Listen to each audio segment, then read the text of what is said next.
ǹlẹ́ o àwọn Yorùbá bọ̀ wọ́n ní abo lolómi tútù lálà ẹ̀rọ ní tabo ẹ̀rọ pẹ̀sẹ̀ ní tìgbín abo boniboni abo bo òyàn ààbò labo lọ́jọ́ ìpọ́njú apọn ọmọ mábẹ́ lọ́jọ́ ogúnlé apọn ọmọ sẹ́yìn lọ́jọ́ ìjì ń bọ̀ ẹni abóbò ló bọ́ bábo bá kọ̀ tí ò bo ni ẹ̀sìn ń bọ̀ ṣùgbọ́n kinní kan wà tó rú mi lójú o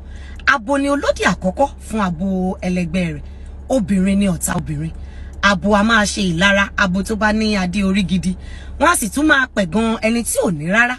abo ní í ṣe tánàdí abo ní í ṣe alátakò fún ara wọn bí ọlẹ̀ bá kọ̀ tí ò tètè sọ nínú abo ẹlẹgbẹ́ rẹ̀ ní kọ́kọ́ pè é lágàn yálà bí ìyá ọkọ àbí bí àbúrò ọkọ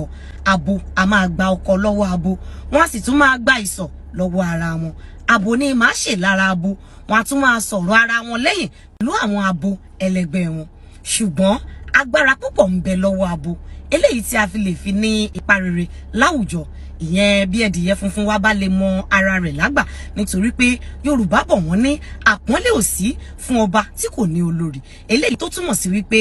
abo ní ń ra iyì fún orí adé bí a ti wá ń ṣe ayẹyẹ àyájọ́ àwọn abo lọ́jọ́ òní ẹ jẹ́ ká pe ara wa níjà láti ṣe àtúnṣe rere kí abo kó fi abo dénú ká má sì jẹ́ ìdí ẹ̀ tí abo ẹlẹgbẹ́ wa yóò fi máa sunkún lọ́sàn-án àti lóru Elédùmarè akọ gbogbo wa mọ̀ ṣe o àmín. Happy International Women's Day. God bless you.